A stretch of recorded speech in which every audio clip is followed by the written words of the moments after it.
gave a quote, and you'll probably know it right away. It was from Black Panther. And Wakanda forever. he said, "The child who is not embraced by the village will burn it down to feel its warmth."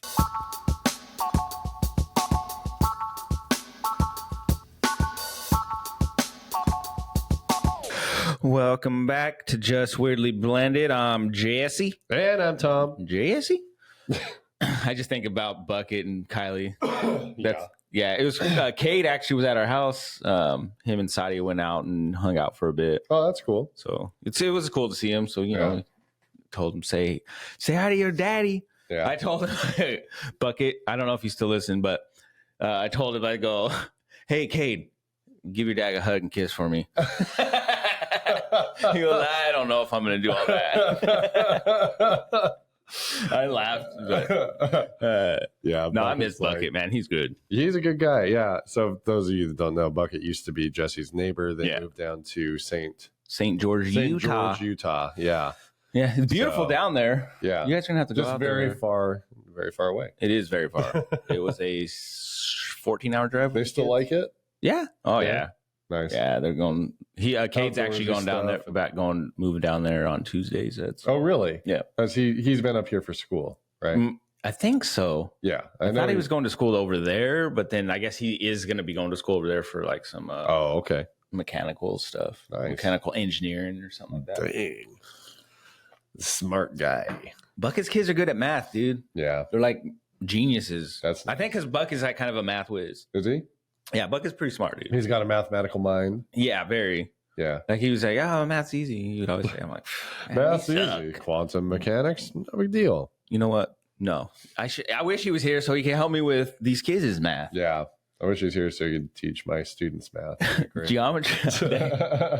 Dude, what's 4 + 8? Yeah, dude, I can't think anymore, man. Like, no. It's crazy how those questions kind of like slip kids up though when they're younger. Like 4 + 8, you know, is the same as 8 + 4. But when that switches, they're like, right. I'm like, it's No, it's really interesting. Yeah, like we think it's so easy because, you know, We've been obviously doing it forever. mastered it, but no, they get really confused. So those are what we call turnaround facts. At least that's the lingo of the curriculum I use. And they constantly will like flip flop around the equal sign because they don't even really understand an equal sign. Yes. So like you really have to break it down and really get them to fully understand it. Place value is a nightmare. Like it's so easy for them to, you know, because you think about it, like these are huge concepts. yeah, for sure. Like they're easy for us because like I just said, like we've memorized them. We have a deep understanding of them, but their understanding is so new of these like massive fundamental concepts. I think what kids have to do in the early grades is harder than anything they'll ever do in the future. Well, yeah, it's all new. A lot of this is new learning. Yeah, I mean, like You know what I mean? my first graders are doing serious grammar, like stuff that like I when I first started teaching first grade, like, oh my God, I forgot what this was. Wow. Like I'll use it speaking or I'll use it in writing, but I didn't remember what it was called. Oh yeah. What do you mean, like verbs and adjectives? Beyond that, they know possessive nouns. Oh yeah. See, I don't remember. They need to know proper nouns. They need to know articles. They need to know like That's good. all of this stuff, which I mean, like we use it constantly in writing. Like we get to the point as adults where we don't need to know what they're called because we know how to use them. So we kind of lose that unless you're one of those grammar type people that just loves it and wants to know what everything's called so you can show off to people. But, you know, most of us I'm master and move on. I'm terrible. My grammar is not that great. I don't know, man, though. It's my pretty wild. weakness. Like, and then the math stuff. Yeah. We're doing a lot of work with math this year to kind of build out the curriculum and find, you know, weak spots. And you're always trying to analyze things and make it better. And so, I mean, we've been focusing on math for a few years, and it's just interesting the amount of misconceptions and how difficult it can really be for these little guys. Just when you, as a parent, you interact with your kids and you're, you know, doing math and stuff with them. When I was doing that stuff with like JJ or Elena and them, it was, for me, it took me a minute because I'm like, it's new math I'm learning. Yeah. So I'm kind of learning this like with you guys right now. Yeah. And it's not as easy, but I can see the benefit of why they do it because it's a different level of thinking. Exactly. You know what I mean? It's bringing out It's some not different levels. rote memorization. It's a lot of visualization. It's a lot of like conceptually breaking it down and understanding the how and the why. Yeah, it seems dumb, but I can see why it's Yeah. deeper than just a math problem. It's actually like a life. It's something you're going to do with not just math, but with just anything in Right. your life. You know what I mean? Right. You're going to think a little more, and you know, Right. okay, if I do this, what's Uh-huh. you know what I mean? It kind of Right. like spreads out to all that shit. So Right. I can see why it can be a little important. Yeah. And you can really, on the teaching side too, I think, especially as the math gets more complex, like you can really break down where a kid is starting to struggle. So like if they're working piece by piece and with all these new components that do seem kind of out there and confusing to parents, but on a teaching side, you can look at it and be like, okay, they're getting step 1, 2, 3. And it's when they get to step 4 that they're really having a difficult time, or this misconception is really getting in their way. Yeah. They almost have it, but they're not conceptually understanding this foundational piece. It's smart. It works. It's very different than we just did a lot of rote memorization when we were young. And it was like, oh, just this is the formula. Just these are the steps. And like, you just write it out and you're done. And it's a little bit more than that. Yeah. But I mean, that's good. Yeah, anyway. It's changed. People We're hate not an it. education podcast. Yeah. I tend to bring it up a lot. Next time on Just Weirdly Education. Next time on The Classroom with Just Weirdly Blended. We're talking to first grade teacher Tom. Well, hi, everybody. There's first graders. I'm not gonna lie, it'd be boring. I wouldn't listen to that shit unless it was like super interesting. I've listened to some because you like. I mean, I don't know. Well, if you're a teacher, you'd listen because it's like, what ideas does this person have? But it's like anything. Like if it's not applicable, then you're not going to listen. Like I listened to. Well, I had to take a training class in at work a few weeks back or a month ago or something. I don't know. Uh-huh. But it was kind of cool to kind of be in a classroom setting and like listen to the teacher and learn something new. It was kind of cool. Kind of. I don't think I want to go back for like my master's or anything, but like. Yeah. No, it was really cool. It's I don't know. It was a nice break from work, and it was this. I mean, I'm learning something about something we use, at work, right? Switches and stuff, right? Nothing fun for you guys out there, but that's the same thing. Like for me, when you put all this time into a field, and when you learn something from somebody else that maybe makes you think about something a little bit differently, or changes, your outlook somewhere. Or just deepens your knowledge in something. Yeah. When you've dedicated enough time to anything, there's kind of a little joy that comes out of that moment. Yeah. Because, just you put so much into it. And that's how he was. You can tell he was older. Uh-huh. But for him, he's just enjoying himself. Yeah. He's like, hey, I gave you, here's the notes you should use. And I'm highlighting what. Oh, that's great. Yeah. I'm highlighting what, because we had to run a lab. You had to actually like create a whole like network and do all this stuff, which was really cool. But he was just like, just follow these notes. Yeah. Don't worry about this crap. It's just crap. Pretty much. Just like, boom. This is the core of you can tell he was just like, let's get it. Like he, he enjoyed it, and he probably knows that shit in his sleep. Done. Yeah. But it's always cool to have someone like, I don't know, that has that like life about them. I don't know. Yeah, they just have that like you kind of like if you're feeling down or something, like you see that energy and you're like, you kind of feed off of that. And you're like, God damn, I needed that. You know what I mean? Yeah, absolutely. So, I'm actually really glad you brought that up because I've been excited to talk about this ever since Friday. And that rolls right into this discussion. Oh shit! Look at that. Had a very similar scenario happen in my life. So Friday was a no school day. We have certain that's right, like training days built into the year, and this one's like what we call a use it or lose it day, and that means like you don't have to go, but if you go, you get paid, you get clock hours, and you learn some stuff. Always nice to get paid. That was pretty. Yeah, it's pretty cool. And it was at our brand new high school. So Kennewakai got rebuilt. It's amazing. It is absolutely like I've been in there before. I went in again and really looked around and like this.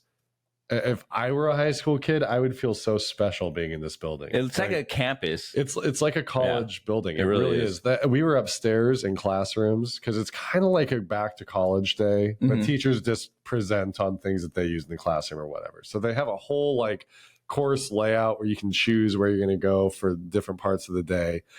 But I mean, we're in this building and I'm looking and it's like they have like these huge counters, like what you would see at like some really neat like kid hangout library thing with power plug-in, so they can sit and chill and like talk their work. They've got big round tables they can sit at. It just felt like I feel like I'm at the university again. It really is, because I think what's cool about it, and I don't know if the kids look at it this way, but the way I was looking at it is like it makes it kind of fun. You know what I mean? It doesn't feel so like prison. I would feel like school's so like the an same school if I were there. Oh, I would feel like I was Miles Morales outside of my white skin. Like you know. The white Miles Morales. In other words, I'm Peter Parker. But I'm serious. But no, I mean it's just such a beautiful school. Yeah, they really did some cool things with it. Before so you can get anything, the library, the whole library, all the walls collapsed, so it's an open library. I haven't seen the library. Yeah, it's downstairs. And so it's like a glass walls, and whatever, and, just like a normal, you can go in through the door. But then it can collapse, so it's just one big open. Yeah, it was pretty sick. They put some thought into this building. I mean, it's that beautiful. wasn't actually the point I was trying to get at. Anyway, but Google Kennewick High School. What do they say? I digress. So yeah, I digress. But it's this building, man. It's so pretty. Anyway, so we're there, and they did a keynote address. And so my cousin and I both went because there's like what we call equity hours now through the state. To get recertified, you have to have 15 out of your 100 clock hours in a 5-year period have to be on equity. Okay. The idea of fair, diversity, all that. And so we went, and there was this guy, John Crownapple is his name, and he was going to be the keynote speaker. And there's like the photo of him that they used, and he looked like super energetic. I was like, God, I'm not ready for this. Like, he had the look of like, I'm not gonna like this. Get in there. Feeling down? And so we're in the Kennewick auditorium, I guess theater auditorium, whatever, where they do the plays. Again, beautiful building. I can't overstress this. So we're in there, and it's everybody in the district that wants to be there is there. And he gets up, and instantly I'm like, okay, this guy's energy is way more on my level. Like, he was interesting, but like not. I thought he was going to be like the guy with like the little like Tony Robbins. Stand up, everybody! Let's pump this place up. He was not at all. I would leave. It was the most amazing thing. He just got up and he was doing his talk, and he was very like, I don't know how to describe his tone. It was like a very pleasant tone. It was it wasn't over energetic, but it wasn't boring. Like it was like Mr. Ballin. Just right. Kind of. Yeah. I mean, it was just like the right tone. Yeah. And the topic had that rhythm to it. Yeah. And so he and his partner, Floyd Cobb, they were both, they worked in like the equity departments of their school districts. And they met at this training, and they started working together on really breaking down what the idea of like equity really is and how to make it work. And so a lot of what he talked about wasn't even like education based, but really just like looking at what's happening in politics, what's happening in our culture, the way we talk to each other, the way we treat each other, what international affairs, looking at wars, looking at marriages, looking at friendships, everything. And he's like, if you break it down to its core, the issue is the idea of dignity. Okay. So his whole premise is based on the concept of dignity. And he goes, the problem is we tend to take dignity and respect and make them the same thing. Yeah. And he's like, dignity and respect are not the same. Yeah, they're different. Like you're born with dignity, and no matter what you do ever, being a living being, you have dignity. Yeah. You have the right. I won't do that because that's, right. That's like what I stand by. You have a right to be you, in a sense. Like a tree has a right to be a tree. You're a human being. You were born a human being. You have a right to be your human being. Nobody can step on that right. That's like your foundational human right is dignity. Respect is earned by your actions. Yeah. So he's like, there's a big problem where we tend to look at respect and dignity and say that they're the same thing. He's like, no, you can lose people's respect, but you cannot lose your dignity, because dignity is a sense of like, people should not step on your dignity, and you should not step on somebody else. You shouldn't allow someone to do that. Yeah, because his point is like, if you look at genocide, it's when you dehumanize someone to the point, or a group of people to the point where You take away their you dignity. take away their dignity. Yeah. And he's like, that's where the conflict comes from. And so he cited, there's a gal, I forget her name, but she works in Harvard, and she worked I think she worked in the issues in Ireland with the Catholics and Protestants. Okay. And, you know, it all boiled down to dignity. When somebody felt like their dignity was being stepped on, they felt very enraged and were ready to essentially kill the other side for it. So he just really went into the idea of dignity and a sense of belonging. And of course, this is more educationally driven for our audience. But it's kind of broad. But he brought up very specific relationship scenarios. Yeah. He brought up just very, like, his way of presenting it was very like aha moment-y. Like, my brain just kept firing. And one of the coolest quotes that he gave, which was like, almost kind of like took your breath away in the context of everything we just seen and heard. Yeah. He gave a quote, and you'll probably know it right away. It's from Black Panther.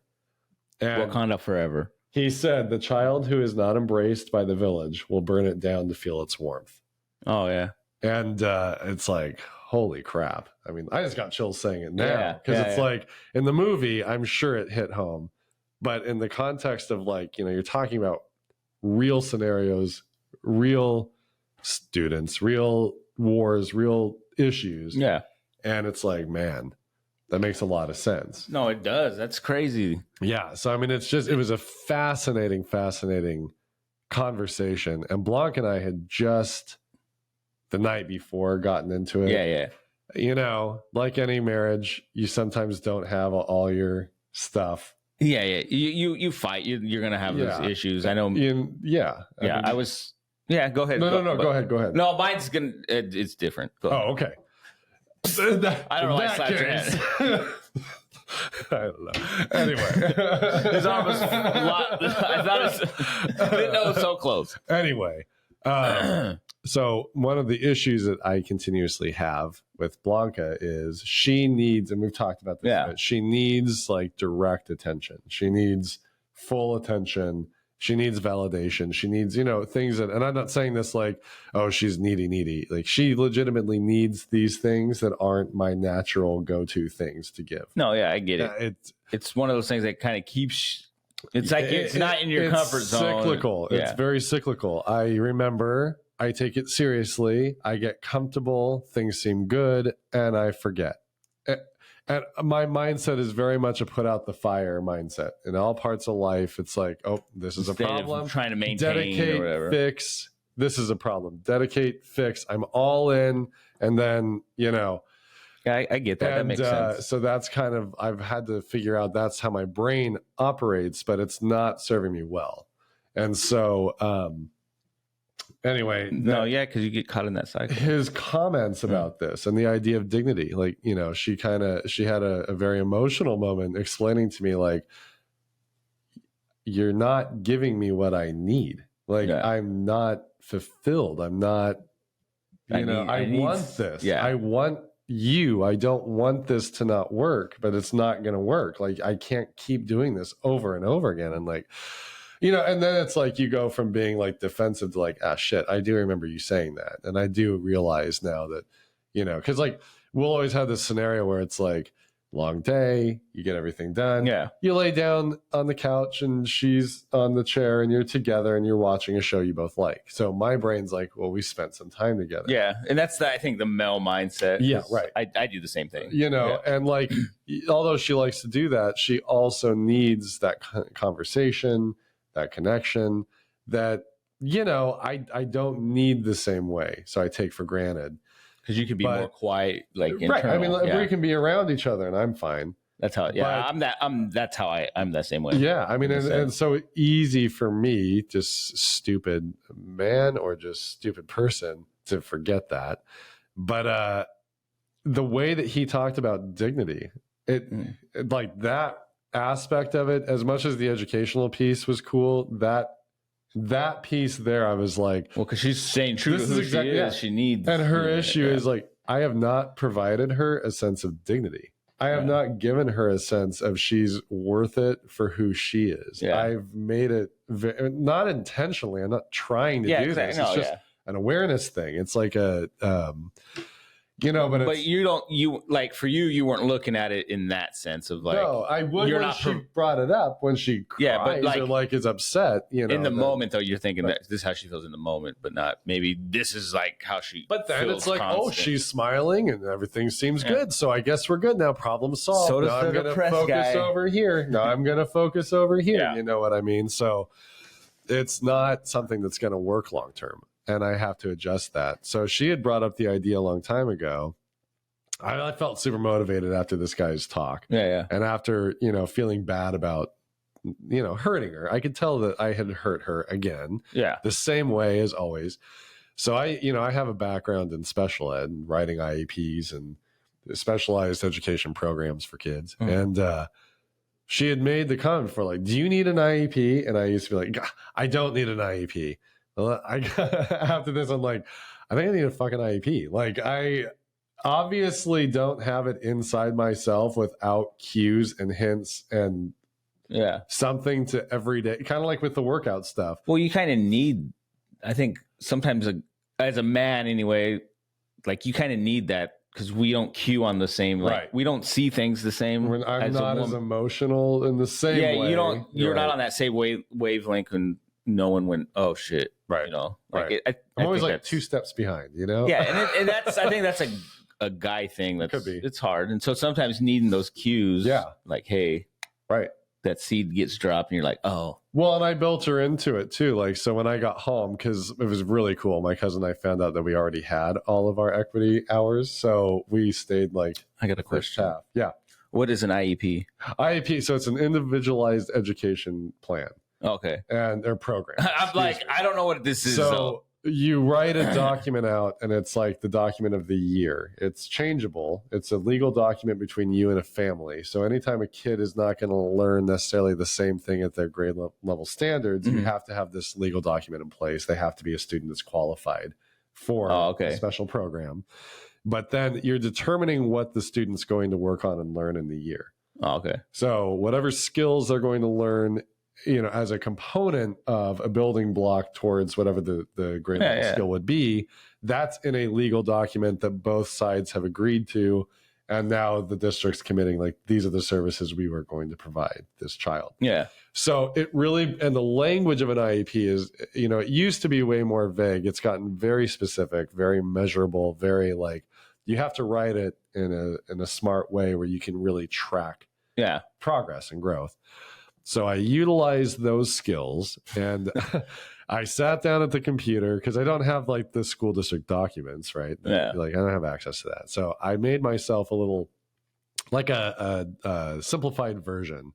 So I made a goal, and the goal is basically like, I will provide dignity to Blanca. Now, if it were a real goal, I would have had to have made it like from this to this. But I didn't do that. But anyway, for any of you, he's getting super technical. Special ed teachers out there.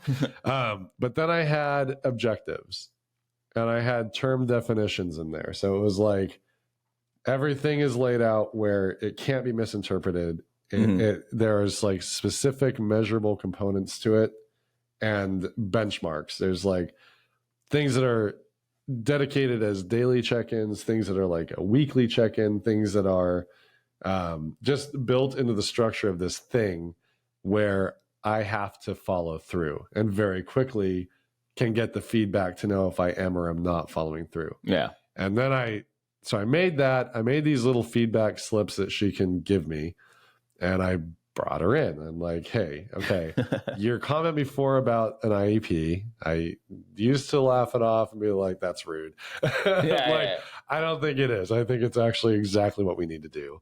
So I explained to her the document. It's got like essentially a calendar on there that we can check off and both sign. Yeah. So I'm never confused because, it always goes back to like, I thought we did that day. Well, if we're both signing off on that day that we did it, then we did it. If we're not signing off on it, then we didn't do it.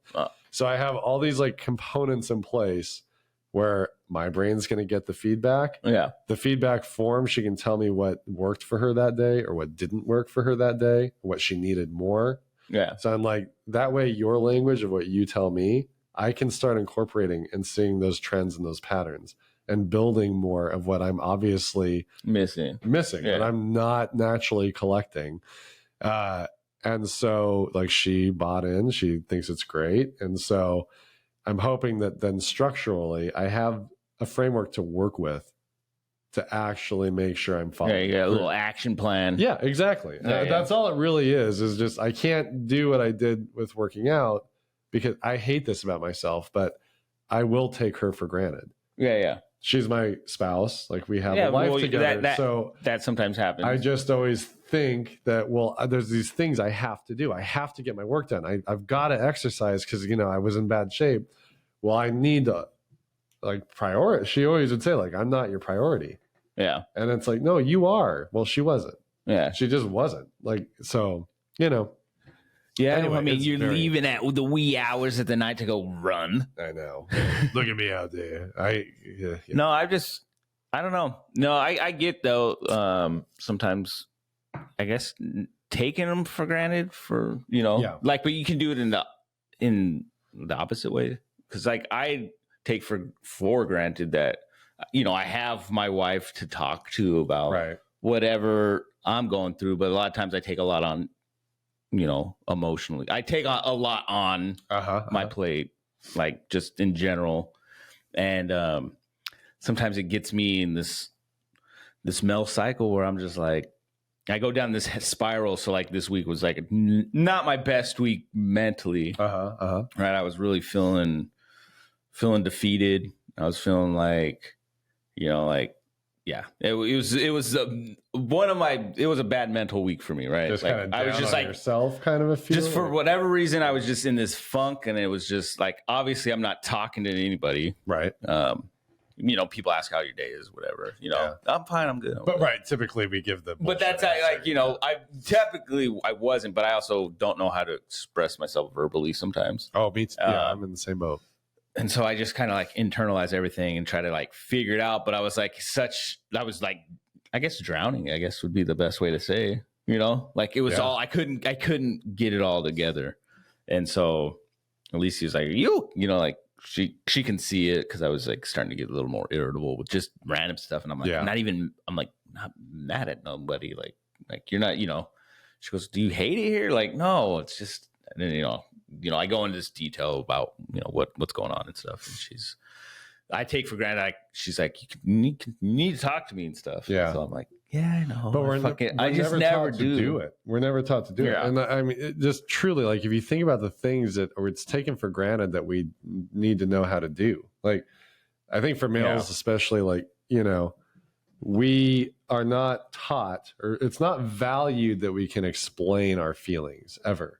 Yeah. I don't even know. I don't think I grew up in a household where feelings were, taught. Taken into account. It's something I was thinking about this recently is like, I can't teach my kids something I don't know. Right. Like, I don't know how to, my feelings. I don't know how to feel. I don't know if that's not the right term, but like there's certain emotions that I don't know how to express. Right. Yeah. Like what's the, so I'm like learning recently, okay, that's not okay. And it's not nothing where I'm like exploding at kids. No, right. I want people to know that I'm not like a dick like that. No, but like, it's normal. Yeah, just normal small things that I'll notice and I catch now. I'm starting to catch it and try. But like, I was in that. I was just in a bad space, and I was just telling. I was just telling you about the pent-up rage. I had that feeling. It's just like I was just angry inside. Kind of like you're gonna explode, right? Like, and I think it's just for me, it was the everyday lot. Every day it's the same shit. Right. I'm stuck in this routine, and but I'm trying to take stuff on, that I feel like I have to get done. This has to get done. But then in reality, it doesn't have to get done. Sure. But I don't ever talk to the wife. I take her for granted that she'll help me with things, or the kids will help me. There's a vulnerability there too. Yeah. I never ask any of the kids to help. I never, I don't do that. Like, no, I got this. That's my, like an idiot. I mean, I got this. I can do this. Well, I'm a man. It's not. I gotta cook. I gotta clean. So I was doing all that shit, like cook, clean. But that's the big thing, though. Here, like, there's so much value to it. That goes right back to the dignity thing. That goes back to the dignity thing, though. like you think about it, if you feel like you're doing all this and you're not, the value's not there, like you feel that your dignity somehow, and not like the family side. Yeah, but yeah, like, I get what you're saying. you've talked about, feeling like not appreciated at work or different things. This guy does tons of his stuff is about work scenarios, like work settings. That gal from Harvard, I wish I could remember her name. She, you can Google her, like it's going to be easy to find her, but she goes into corporations, and it's again one of those things, like we are not taught how to verbalize emotions in a way that's helpful. We're also not taught how to give other people dignity. Yeah. We're not taught that anywhere. She's like, if you look at any like elite business school, there's nothing about dignity. There's nothing about a culture of dignity. There's no coursework anywhere. It's something that we just assume people know, and we don't teach them how to do it. People, I mean, we're not that smart. We can understand general vague concepts and not know how to apply them. Yeah, oh yeah, for sure. I think that's the biggest issue with this social emotional stuff that we're starting to do in schools now. But for our generation, it's just, you hit a kid on the playground, you get talked to, be nice. Yeah. And like, that's it. You go, what did you do that for? But like, so many guys, like my brain goes blank when Blanca's mad at me, and it's like I have to make a strong point. My mind goes absolutely blank. Yeah, it's like for sure. I'm lost, and I don't. I feel so great. stupid. I went to a therapist, and Blanca was with me, and I was totally shut down, and they're both almost laughing at me, like, because it was a gal therapist. Like, but I'm not gonna lie, like that shutdown feeling, and then when something, for me, if something like that's happened, like that just shuts it more down. It's so frustrating because, like, I don't know why I don't know what to say. Exactly. I'm like absolutely terrified to speak, and I don't know why. I get that I can talk. I don't have words to say right now. I have feelings that I don't know how to, like, I'm afraid I'm going to say it wrong, and it's going to turn in my head on a dime based on your reaction, because I don't. Yeah, it's really tough. One thing I've learned from me, because I'm the same way, like, that's how I was, obviously, when I was married to Blanca, and I that's how I am when I fight. I just shut down. My mind goes blank. Even if something's going on at work, and the boss is talking to you, like I get into that same, almost that same mind, right? As if like you're fighting with the wife or something. Right. You just kind of like the words don't come out. No. You're like, ugh. But it's frustrating, right? It's like a self-preservation for me. Thing, I started like when I talk to Alicia or something, I'll slowly explain that I'm not like, I know this sounds the way it sounds, the way it's coming out. This is how I'm feeling, but it's not like this isn't directed towards you, right? This isn't because of you. This is just how I feel. I just don't know how to like apply it, and then I'll say what I'm thinking sometimes, just because I need to kind of get it out, or if something, she says something, I interpret it wrong. I've been like, hey, like, I don't like what you said. Like, what do you mean? Right. I got to throw that back out there. What do you mean? Right. Well, that's the thing is like even, we talked, we were on Rich Haler's podcast a while back. Yeah. And we just vaguely kind of got into like the male role in the modern society. Mm-hmm. And let's be really clear. I think both of us agree. It's good that masculinity, or the idea of masculinity, is kind of changing. Yeah. The old toxic masculinity is not a great thing. Well, see, that's toxic. Like I heard a thing saying it's not toxic masculinity. It's just people are toxic because you still got toxic women. Well, toxic, very true. Very true. Just people in general, toxicity in behaviors and interactions. But the concept of like, I'm a man, so I don't help with the baby, or I'm a guy, so I'm not doing that. That's girl stuff. Like whatever. I think we're opening up that kind of attitude's not the best. But there isn't a roadmap for what to do. There isn't really what is it to be a man in the modern world. And, I think it's pretty simple for it to get some basics out there. Like, obviously, like you kind of have an idea of what that can be. But without knowing how to do it, like it's again one of those like gray areas where it's like, just, be better. But what's my role in a world now that's so different? Like for me, when I grew up, I didn't grow up with like a father figure. You know, my mom was kind of like my father figure. And, you know, for me, I grew up, you know, cooking, sometimes cleaning, doing the roles of a like big brother. Right. Because I was the oldest.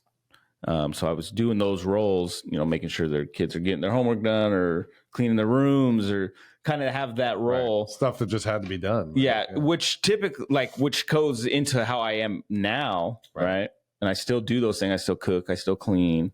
I still do those things, roles that typically, you know, it's a woman's job to do that. Right. You know, well, it is, I guess, in that sense, of whatever you want to believe. Traditional construct, right? Yeah. Yeah, it is. But for me, like, you know, I want my kids to see that's okay. Right. You know, like what are we teaching our kids how to, you know, it starts with us really to teach your kids, okay, it's okay as a guy to clean the house, cook, fucking, because I do those things doesn't mean I'm not working on the car, not doing stuff outdoors. I do all that. I still do everything. I do all that stuff, you know?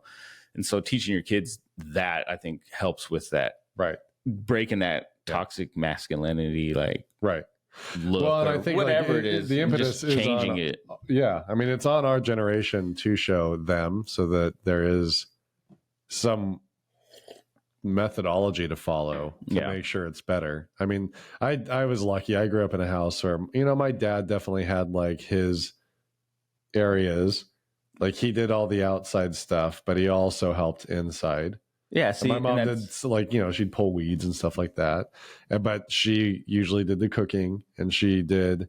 So your dad's already teaching you. You know, so like, yeah, I saw a household where like my mom and dad, the cleaning in the house is pretty well split down the middle. Yep. My dad did all the yard work as far as like, you know, mowing, edging, that kind of stuff. He would always wash the cars. But my mom did all the ironing, the laundry. Like they had it pretty well split by whatever, just sort of like tasks that were in their column, but it wasn't male versus female tasks. They could have flip-flopped them. That's how you coexist. Oh, right. You know? And that's like, I think that's kind of maybe the easier parts of it, because it's like, well, you can break that pretty quickly. Like if the floor's not getting vacuumed, you can get your ass up and get a vacuum and clean. Yeah. And probably the woman's going to say like, get your ass up and do it. Yeah. Like, so, but you know, the harder part really is that emotional side of it. Like, what is it when you're conditioned to be a quiet, strong, that's me, man? That's, I think, part of where our inability to speak comes out, or when we just blow up like an asshole. A lot of, I think, where guys don't handle things the best. That's me too. Like I have that fuse where I, like, for the most part, I'm just this quiet person. Right. But then there's that moment where like my cup runneth over, and I'm just like, well, behavior is communication. You know, if you can't communicate with your words, you're going to communicate with other things. So like when we have a little kid who is really like outbursting, we realize they're trying to tell us something, that something's wrong. That's why I'm having a tantrum moment. But for real, why would adults be any different? They aren't. Why would adults? We're humans. Why would adults handle it any differently? If you don't have the means to express verbally your needs and your feelings, if your dignity is being attacked, and the only way you can express it is through something physical. Now, I'm not saying it's okay for people to like go punching each other or knock holes in walls or something, but like, you know, before it gets to that point, recognizing what's happening and giving people tools to do something with it. We need to be better as a culture of teaching people how to handle this stuff. For me, like, going back to me being all super narcissistic, no, go for it. Preach, brother. Yeah. No, I keep saying for me. But in all seriousness, for me, like, you know, I didn't learn how to like express myself, right? And that's not a stab at my mom or anybody. It's just I didn't learn that stuff. I wasn't taught that. It was just like I was cool, then I wasn't. Yeah, you know. Right. And to this day, it's still that. It's not that way, but it is. Like obviously, I've learned and I've grown, and I know triggers now, and I know how to like handle it. Right. But there is those times where every now and then I get mad and I'll Right. fucking kick a wall or not, something stupid. Yeah. But with the kids, I'm trying to teach them like, hey, like I can see like if Elena's upset, right, or something, I'm like, say what are you thinking? What are you, what's going on? Like, are you, just even if it's just one word, yeah, rage or angry or, like if you talk like a caveman, like that's okay. You know what I mean? Right. Because you are a caveman. You're in your base brain. And I want her to be able to express that. And same with JJ, when he has his moments of outbursts, I'm like, hey, I need you to, I'll talk to him like, and try to teach him why I don't think that's okay. Right. And that's something I didn't necessarily get taught, but I want to, maybe I could teach my kids if it's right, if it's wrong. I don't know. No, this is how I'm trying to like break that cycle. You're building language into them. And hopefully their kids are a little better. You know what I mean? Right. Absolutely. I mean, like with Elliot, from the time he came into kindergarten, because he's at the school I teach at. Yeah. So every morning I'd be with him, and I know this kid pretty well. He gets very overstimulated, like very nervous, anxious when he feels overwhelmed. And I get that. when he was little, he would like absolutely hyperventilate. And so I'd put my hand on his chest and say, breathe. And at first he really wouldn't, but I got to the point where he kind of like, yeah. But he's gotten so good at it now. I rarely have to do it, but I can just put my hand on his chest, say breathe, and he can and get his brain to calm down. Yeah. So that then, we can have that kind of dialogue to discuss, just like you're saying. Yeah. I think anytime we can build into our kids a language that allows them to process, understand, and vocalize, that's power and strength that they can do a lot with. If it's just in us, we can't do anything with it unless we physically act out. Yeah. But if we can get our needs met by expressing verbally, I think it there's another layer of feeling better with that. It does, because when I spoke to Alicia about, I trying to express how I felt, it was like Wednesday or something. She was like, hey, do you want to go to lunch or something? I was kind of like I think it was Wednesday or Thursday, but I was just like, I don't know, maybe. I was just like, kind of just like, I was already here, just overwhelmed that feeling, and just going. She's like, "Hey, are we going to lunch?" She asked again on the text, and I was like, I was like, let me get out of the house. I think I need to get out of this fucking house, right? And so I, went out there and I talked to her, and we had lunch. And even at lunch, I was a little like, still kind of like, I'm not gonna eat. I don't know what to eat. One of those moments, I was just like, still trying to get out of that fun. And I would told her, I was like, I kept reiterating, this isn't, you're not doing anything wrong, right? Like, there's nothing wrong with what's in our life. Like, this is me. Like, this is me. I'm trying to fix this, but it's not because you guys are doing anything to cause me to feel this way. I have to make that clear, because I don't want them to think, no, that's fine. I'm not there for you. I'm not, because she would say that, and I'm like, no, you are. I'm just not there to be there for you. I'm not allowing you to be there. I'm not. Yeah. I'm not allowing myself to be like, okay, open to it. Let's go. Right. And so after just talking to her and just kind of like getting it out there, like, I was like, oh fuck, I need that, and so I like end up texting her, hey, thanks for lunch, whatever, blah, blah, blah. The little lovey-dovey shit. Yeah. Because I can express myself in words written a little better. It's a little less in my personal. head. It sounds really good, but to them, they're probably like, this guy's grammar is crap. What? Excuse me. Yeah, sir. I love you too. But no, just getting that out there, like being able to talk. I was like, it just felt like something was there, and I just, it felt good to, like you said, just to kind of express it and finally actually get it out there. Right. It's like there is a sense of relief. There's a processing. Yeah. There's like an actual, like, I think emotionally you grow from that experience, because you can actually in some way you work through it in a different way. Yeah. Like it's great to, you know, punch it out, like hit a punching bag or scream into a pillow, but that gets the feeling to go away. I don't think it necessarily helps you figure out where the feeling is coming from or address the problem. Yeah. Being able to verbalize something, and like for me, I think where I got hit home so hard on Friday was this word of dignity. Yeah. And the idea, the way he explained dignity made so much sense and was so applicable. And it just felt like that's it. That's the thing that I've been looking for. That's the concept that I've been missing to put all the pieces together. It's like the Lego that you need to make the thing fit. And so, yeah, I mean, it's very healthy if you can work it out. But we do have a culture, and we can look at it, you know, I don't want to get too hard into like this new thing, because like, again, I'm not saying that it's not good that we're asking men to be different. I think it's great. No, I think there's change needs to happen. You know, we're doing it kind of in a toxic way.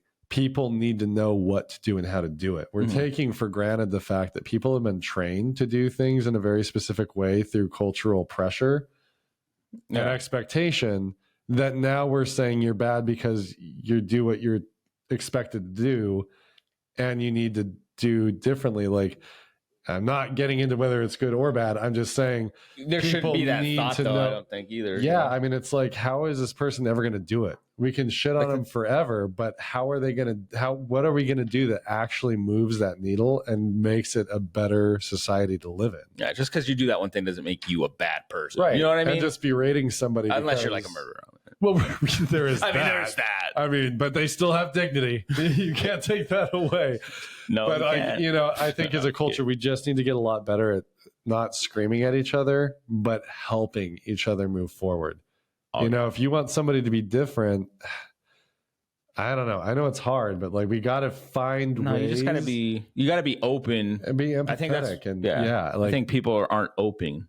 A lot of times, a lot of people just closed in their own head or their own world, which is fine. But like, you need to be a little more open to that it's just not you. Right. You know what I mean? Right. It's not just your world. This isn't, you know, there's other people out there. Like we believe the same, but like we're all different in some sense. So one of the things, just to go back to him real quick, and then I'll move on from it, but it really hit home too. He's like, they've done a ton of research recently with all, you know, the politics. I'm not going to get into the specifics of politics, but it was really interesting to hear the way that he brought it up, because it's like, of course, this is where we are.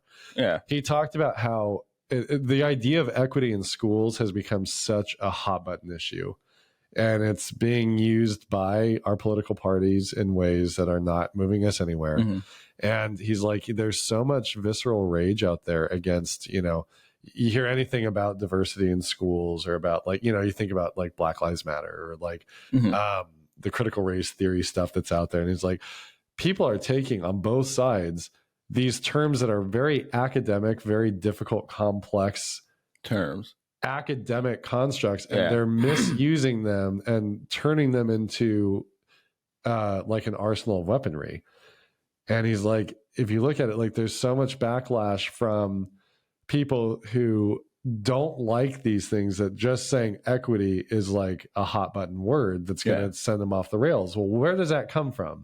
It comes from another side weaponizing these words and using it to attack their dignity by basically shaming that person that you're a bigot, or you're this, or you're that, or whatever. And of course someone's going to circle the wagons. Well, and it was fascinating to hear him just bring it up the way he did. It's funny you say it, because I was I'll watch YouTube videos, and I love comments. That's probably one of my favorite things to do. You know, I'll go to a comment. And literally, there was this video I watched. Nothing about it screams like race. It's just a funny type video or something. I can't recall exactly. But someone's comment, they brought race into it somehow. Right. And you're like, they got triggered by something. Where did that come in? And so, you know, you read all, like, I always dive deep into stuff like that, because I want to know, like, what the hell are you talking? You know, I want to see if this person responds. Right. But, you know, everyone else is the same. Like, why are you bringing, like, this is the problem, you know. This, and that is kind of like that, like you said, it's that bringing that something back for why, you know, like well, and let's just enjoy this, and this is awesome, funny. There's nothing else about it. But that's that word dignity. Yeah. Like if we're going to fix that, we need to look at the idea, and I'm just going to go off of their construct because it makes a ton of sense to me. The idea of dignity in people. Why is everything so screwed up? Because everywhere we look, people are attacking each other's dignity. Yep. We undervalue someone if they don't agree with us.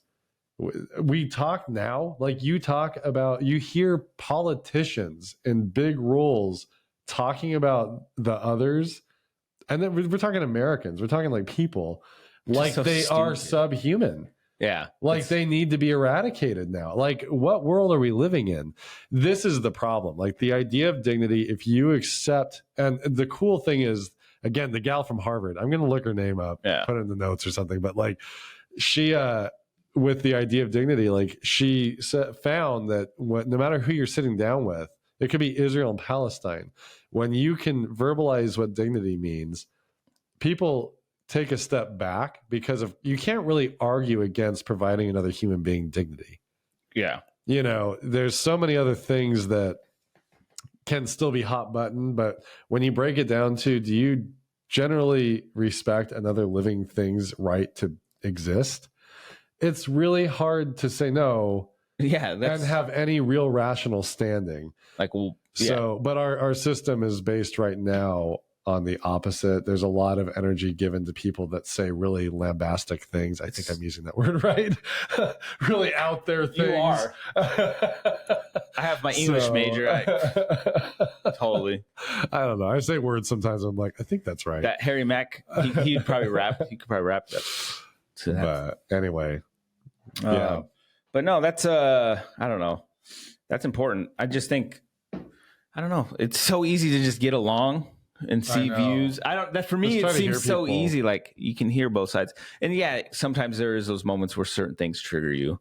Like, you know, politics is a very big trigger. Religion. There's reasons for it. Right. People just believe so hard. People care deeply about their values.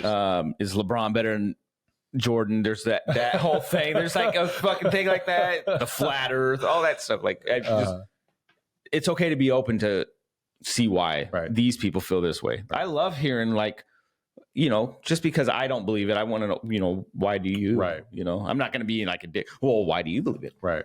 You know, like, but just to hear and be like, oh, okay, I can see. Well, the beauty, but then I can see, like, well, that's similar to what I believe in. It's It's so weird. Like religion, that for me is that way. It's like there's if you look at it, it's the same shit. Right. Just, you know, there's little concepts that you maybe beliefs you know, that's a little different, but like overall the story, everything's the same. It's like, let's just get along, bro. Right. So easy. Right. Dignity, man. Dignity. But something I was gonna bring up. Yes. Switching gears a little bit towards the end here. If my phone wanted to be nice to me, is I found out my mom listens to the podcast. Oh, we were talking about, like, wow, you know, like I knew your dad did. We talked about how we were kind of like growing. Yeah, it feels like it's a slow thing because you know we have lives outside of this. We do this because we enjoy doing the podcast. Right. I think we both have this thought that if we put more into it, you know, we can make something out of it. I'm sure. But yeah, slowly we're getting little views here and there. And yeah, I found out my mom, because she texts me, I'm not gullible. And I'm like, hey! Oh no. You're still kind of gullible though, Mom. I love you though. Hey, thanks for so listening. am I though, so it's okay. Obviously, I drink piss. So. I had no idea. You were pretty gullible. I had no idea that your mom listened. Wow. Me neither. I'm like earlier. I think it was earlier this week, and I was like, my parents do. They try sometimes. I don't know if they can always find the what. Yeah. We're I don't know. Now, I don't know if she just started or what, but she had brought that up, and I just found that funny. Like, oh shit, that's cool. You know, like, it's kind of cool. Yeah. Well, I got a message last night. There's a girl that lived at my aunt's. This is like there was a girl from Germany who was a foreign exchange student at my aunt's house. Okay. At the same time that I had moved in with my aunt to look for work in the area where she lived. Okay. This is in Tacoma? So yeah, in the Tacoma area. So this girl, Clara, she was a German foreign exchange student and like going to the high school down the road and all that. So I was there from August to February. It was kind of like, they're kind of like, there was another girl from China there. They're kind of like sisters, like my sister's there.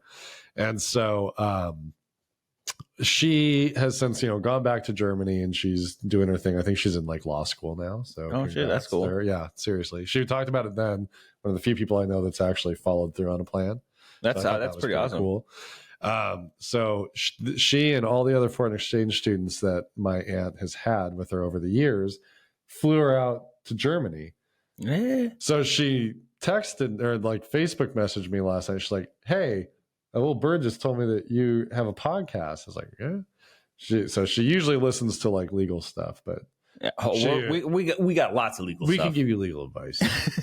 But she is going to start listening, I guess. Oh, that's like, cool. That's cool. So, and I thought it was really nice of them that they all flew her out to see Germany. I mean, that's my awesome. aunt's had, a tough life. She's had to really take care of herself for years, and she's done a lot for other people.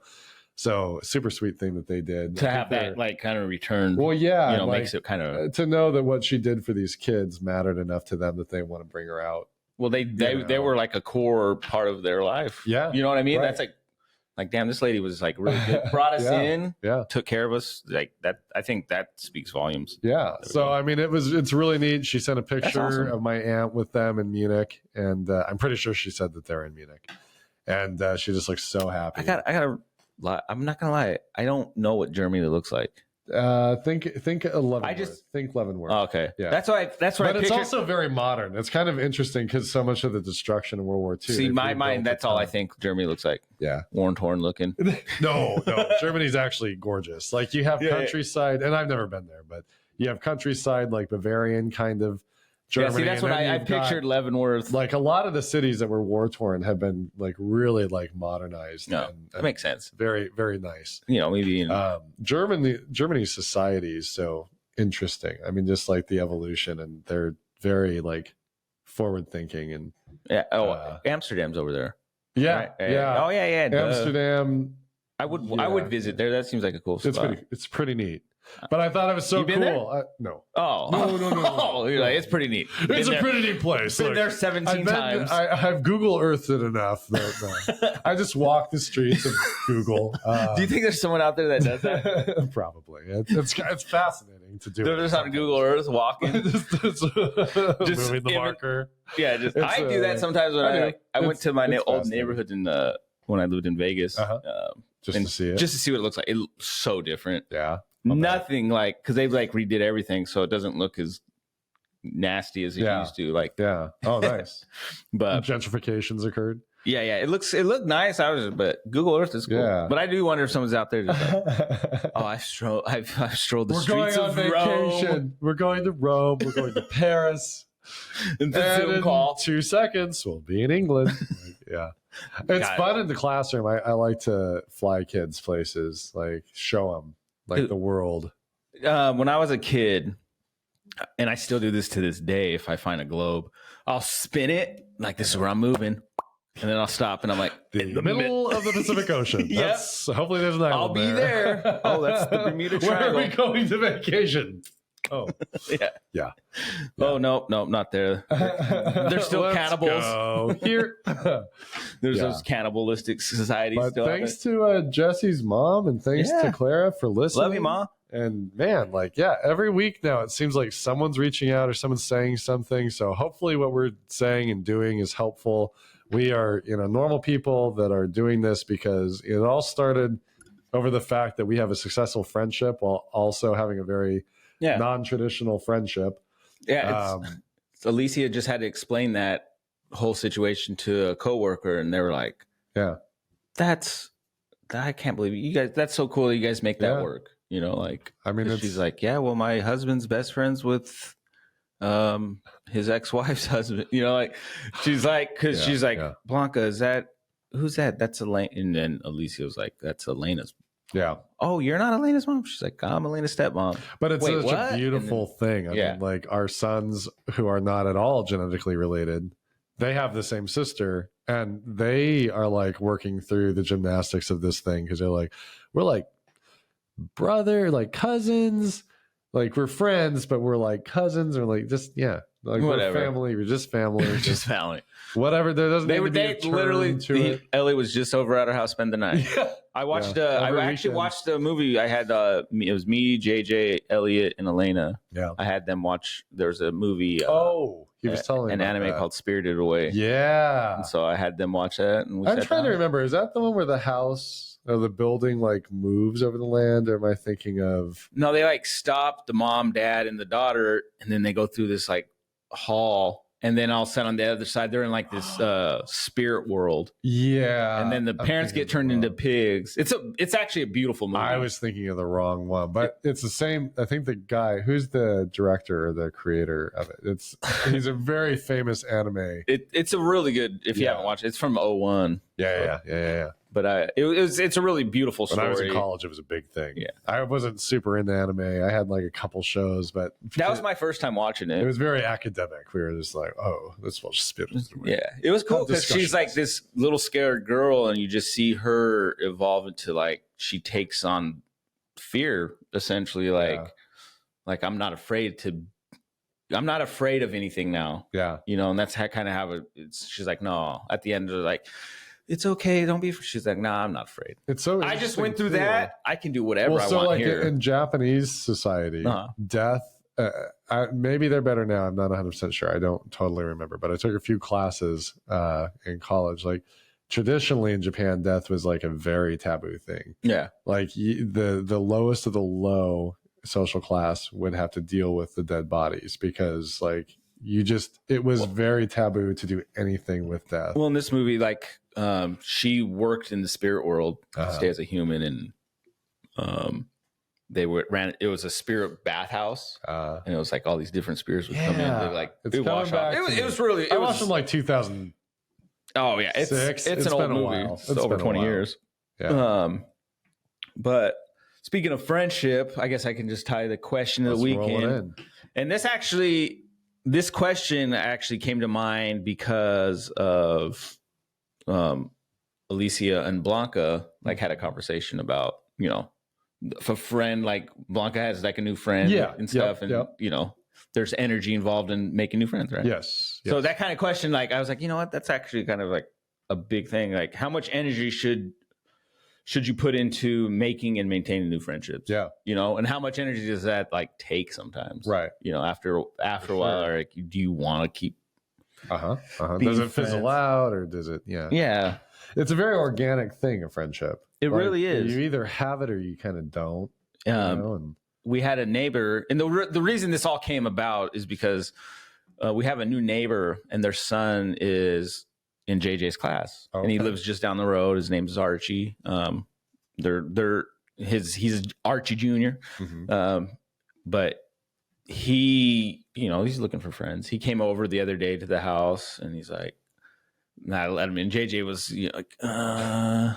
I'm like, "No, we're not doing that. Like, let's let him in. Gotta try. We gotta Yeah. try." Right. He looked around for a minute, and they talked for a second like kids, like nothing crazy. Uh-huh. He Didn't was with really his hit little it off, sister. or- yeah. No.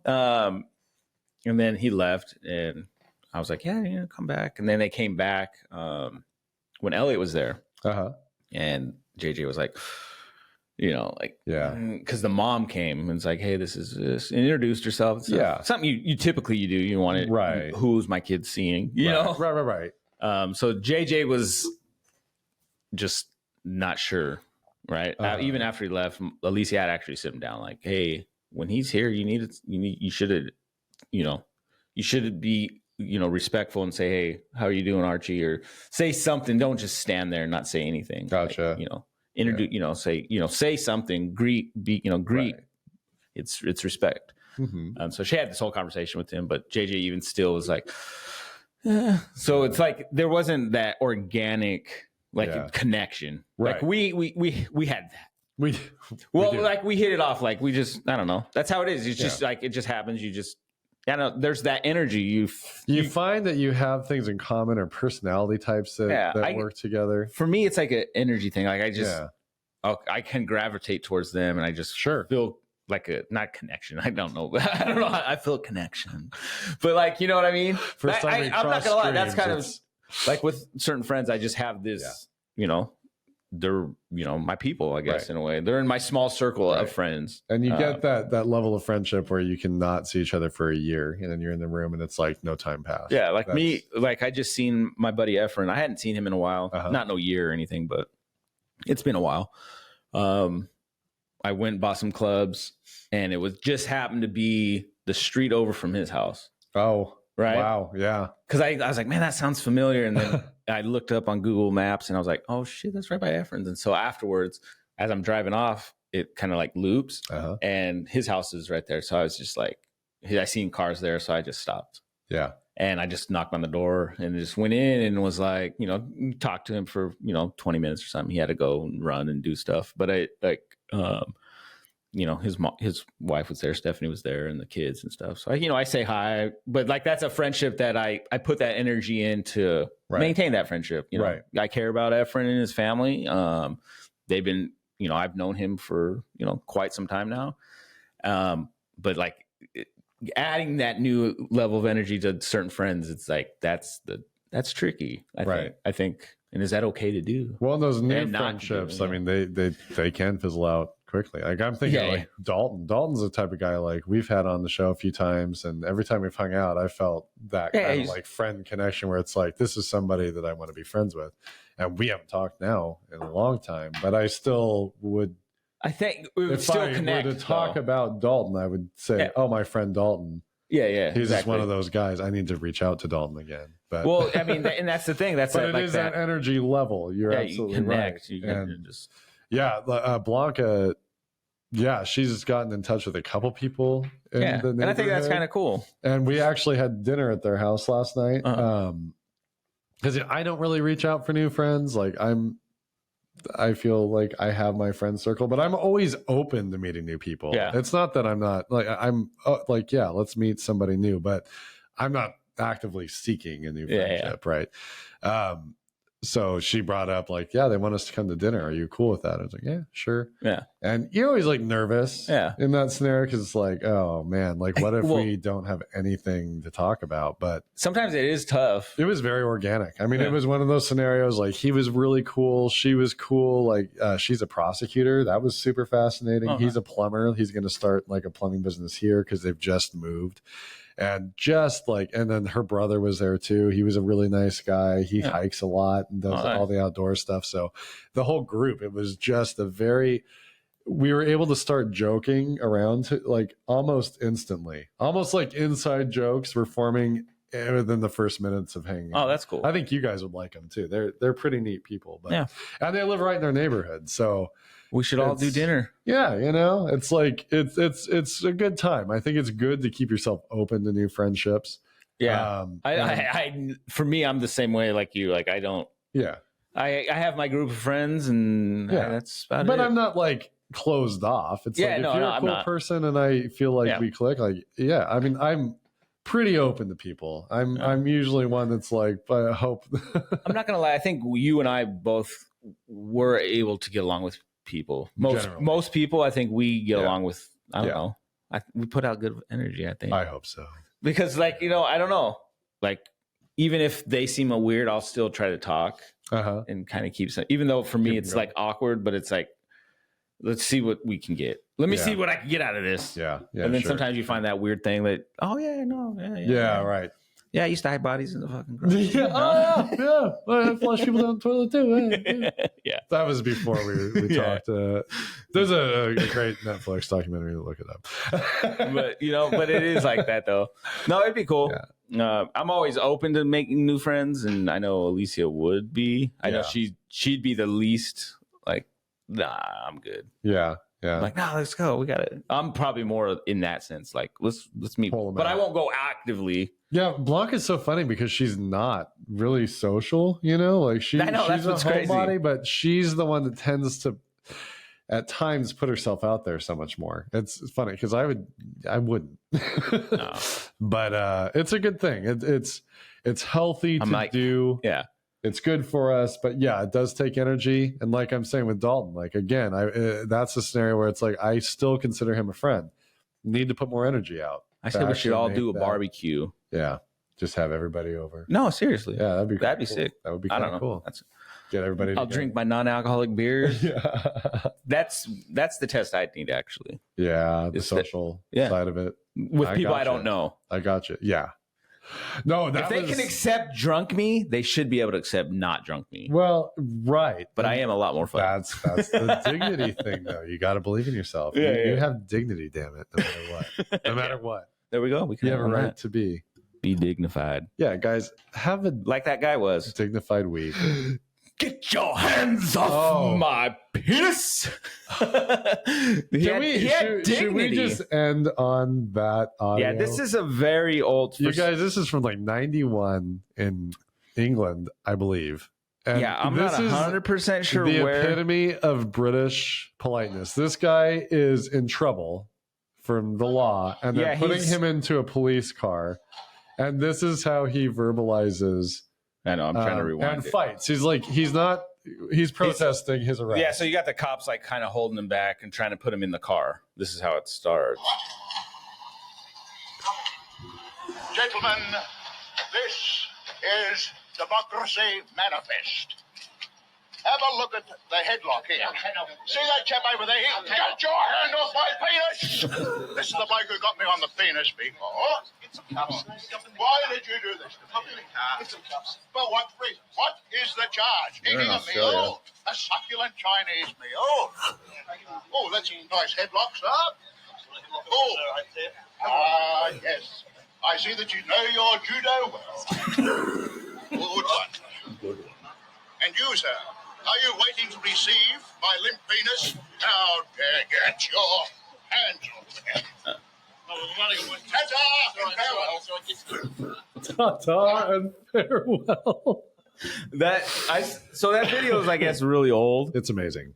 It was like one of the like it was 09, I think it came out or something up on Somebody YouTube. found it. Somebody found it. Got it, but it was the first time I seen it yesterday, and it's still funny to me. What a brilliant way to get Like he just sounds so theatrical and just like I Yeah. love him. Like that's so He hilarious. sounds like a 60s Disney cartoon character, like that kind of like voice, right? yeah, Like, yeah, and a little Yeah. Sean Connery. And a little bit of, get your hands off me, sir. Get your dirty hands off. Jeez.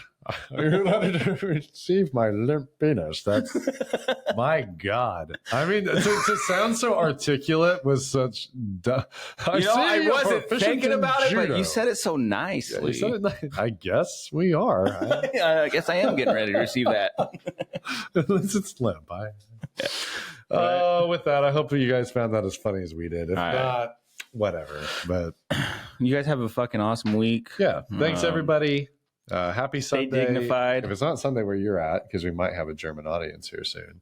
Yeah. Happy whatever day it is. I think we got some listeners outside of the U.S. though. We did. You know, we started with an Australian, with one German, I believe, or somewhere in that area. Somewhere. So let's keep building. Yeah, I don't know, guys. You guys have a good Love one. you. Have a great time. We'll see you on the flippity flip. I don't know. Well, wait a minute. That one. There we go. Excuse me, sir. And ta-ta and farewell.